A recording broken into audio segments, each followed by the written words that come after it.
Hi, bakit nga ba? You tell me, bakit nga ba? Charot! Hi guys, this is me, biyahirang vlogger, and for today's vlog, samahan niyo muna ako sa aking biyahe. Pauwi na muna tayo ng Laguna. Hi, magandang araw sa inyong lahat. Kahit hindi maganda ang araw para sa akin, bakit nga ba? Maiiwan kasi dito ang aking anak at ako muna ay uuwi ng Laguna. Sa hindi nga inaasahan, medyo kailangan kong umuwi para sa aking health. Ops, relax lang kayo, hindi pa ako mamamatay.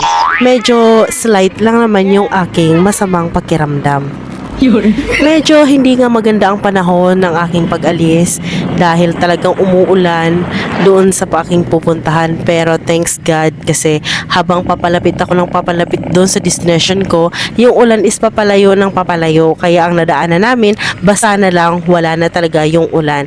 By the way guys, update lang natin, kapag kayo ay tatawid ng Lucena galing dito sa San Agustin, ang iyong pamasahe ay 2.5 kasama na back ride at motor.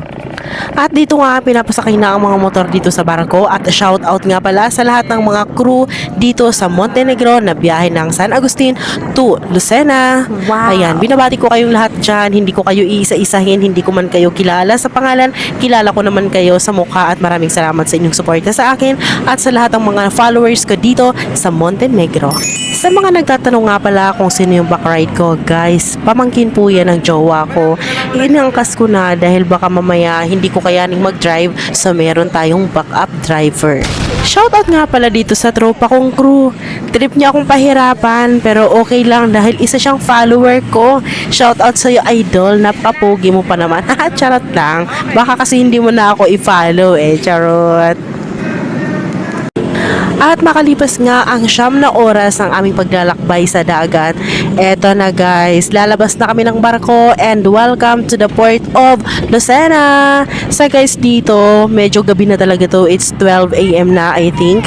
Ito na, magra-rides na tayo from Lucena to Laguna. At this time, ako lang talaga ang mag-isa dito sa motor kasi pinag-commute ko na po yung aking backride dahil baka kabahan siya kung paano ako magpatakbo. Charot!